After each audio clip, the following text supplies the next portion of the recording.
अस्सलाम वालेकुम दोस्तों, उम्मीद करती हूँ सब खैरियत से होंगे। जी, तो जैसे कि हुकूमत पंजाब ने बसंत की इजाज़त दी थी और बसंत के तीसरे रोज़ एक सहाफ़ी थे जो कि शाम का टाइम था और वो छत से गिर के जाँ बहक हो गए।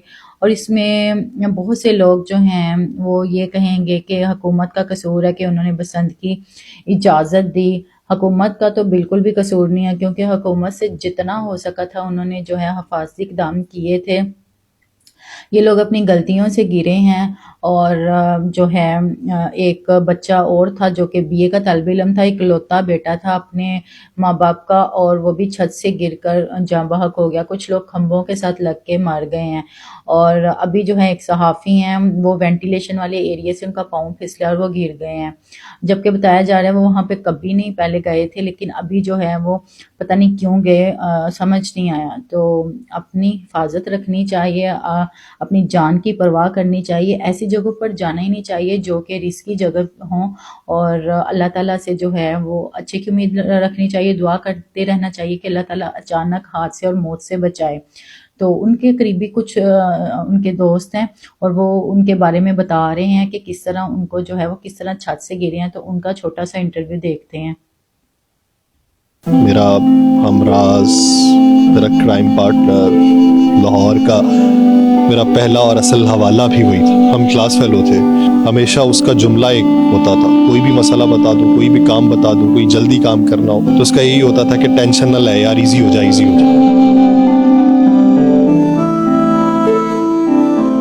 मैं उसके पीछे इस छत पे गया हूँ, इस छत से इस छत पे, यहाँ से मैंने उस छत पे अभी पाँव रखा है। उस छत पे पाँव रखते ही आवाज सुनता हूँ धड़ाम की, और जब मैं देखता हूँ तो जहां पे वो खड़ा था वहां पे नहीं मालूम कि वो उधर क्या लेने गया, हमें नहीं मालूम। नाज़रीन, मैं इकरा फारूक, सुनो न्यूज़ की जानिब से। मैं इस टाइम जैन मलिक की रिहाइश गाह पे मौजूद हूँ। जैन मलिक जो कि साबका सहाफ़ी भी रह चुके हैं, बसंत की तीसरी शाम जैन मलिक छत पर पतंग देखने गए, पकड़ने गए। क्या वक़ुआ हुआ उस दौरान जो है वो छत से गिर के अपनी जान की बाजी हार गए। इसी हवाले से मेरे साथ मौजूद हैं सीनियर एंकर यासिर साहब। इनसे बात करते हैं आखिर उस रात क्या हुआ, क्योंकि यासिर साहब जैन के सबसे करीबी दोस्त, उनके क्लास फेलो, उनके हमराज थे। आखिर ऐसा हुआ क्या कि जिस छत पे वो पहले ना कभी गए, उस रात क्यों गए और ऐसा क्या वाकया पेश आया कि वो दुनिया से ही रुखसत हो गए। यासिर साहब, कल रात ऐसा क्या हुआ कि जैन अपनी जिंदगी से ही याद हो गए? जैन मेरे लिए भाई था, मेरा हमराज, मेरा क्राइम पार्टनर, लाहौर का मेरा पहला और असल हवाला भी वही था। हम क्लास फेलो थे और मेरी दोस्ती उसी से रही, हर तरह की बातें उसी से डिस्कस करता था मैं। तो हमेशा उसका जुमला एक होता था, कोई भी मसला बता दो, कोई भी काम बता दो, कोई जल्दी काम करना हो तो उसका यही होता था कि टेंशन ना ले यार, इजी हो जाए, इजी हो जाए। हम 3 दिन यहीं पे रहे। परसों रात को पतंगबाजी करते रहे। एक ये जो कैमरा जिस तरफ को है, ये वो छत है जिसके ऊपर हादसा पेश आया। एक ये साथ वाली छत है जिसकी तरफ कैमरा है, और एक ये छत है। ये 3 छतें हैं बुनियादी तौर पे। इससे पीछे भी एक छत है जिसकी 4 दीवारी है, यानी ये 3-3 फीट की या 3.5 फीट की दीवारें बनी हुई हैं। तो लेकिन ये जो सामने वाली छत है, इसके ऊपर कोई दीवार मौजूद नहीं है और यहाँ पे वेंटिलेशन ओपन मौजूद है। ये तकरीबन कोई 4 घर हैं जो आपस में जुड़े हुए हैं, तो इनकी छतें ऊपर से बराबर हैं और हिफाजती दीवार कोई मौजूद नहीं है। यहाँ पे हर घर का एक वेंटिलेशन पैनल बना हुआ है, जिसे इधर मकामी ज़बान में मग भी कहते हैं। वो ऊपर से लेके नीचे तक वो खुला एरिया।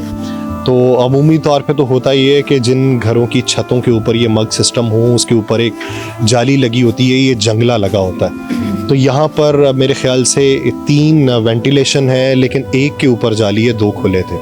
तो इसी वजह से उसने बारहा ये सबको ताकीद की हुई थी, क्योंकि यहाँ पे जो जुमे की रात को 30-35 लोग थे, हफ्ते की रात को उससे ज़्यादा लोग थे, और इतवार की शाम जब ये वाक़या पेश आया है तब मैं यहाँ पर मौजूद था। और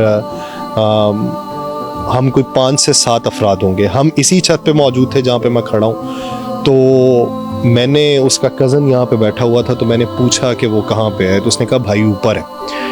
तो मैं इस सीढ़ी से ऊपर चढ़ा हूँ और मैंने नज़र दौड़ाई है तो वो मुझे इस छत पे नज़र आया जिस पे वो हमें जाने से मना कर रहा था। तो वो मना इसलिए कर रहा था, वो कहता था कि हम मकामी हैं, हमें मालूम है कि कहाँ पाँव रखना है कहाँ नहीं रखना, लेकिन तुम लोगों को मालूम नहीं पड़ेगा तो इस 4 दीवारी से बाहर मत निकलना। तो हमने, वो बड़ा कैलकुलेटेड आदमी था, ये नहीं है कि यहाँ पे इन्होंने कहा है कि उन्होंने हमें मना किया था कि हम जो हैं उधर ना आए, क्योंकि आप जो है इधर रहते नहीं हैं, हम मकामी हैं और हमें पता है कि हमने यहाँ पे कैसे कदम रखना है। देखिए इसके बावजूद वो जो हैं वो फिसल गए हैं और गिर गए हैं। तो सब ये अल्लाह ताला के मामलात होते हैं और बड़ा अफसोस हो रहा है कि इतनी कीमती जान जो है वो चली गई। ऊट पटांग हरकतें करने वाला, जज्बाती इस तरह का आदमी नहीं था। सोचे समझे तरीके से काम करने वाला, हर जगह के ऊपर जहाँ पे उसने पाँव रखना है वो 100 बार सोच के रखेगा, जज्बातीपन में नहीं रखता था। तो बस यही है कि उधर वो जो है इसीलिए गया था ना कि क्योंकि मौत उसको आवाज़ें दे रही थी। बस यही है कि अल्लाह ताला इनकी फैमिली को सब्र दे और इनको जन्नतुल फिरदौस में आला मकाम दे और अल्लाह ताला सबको अपनी हिफाजत में रखे। आमीन।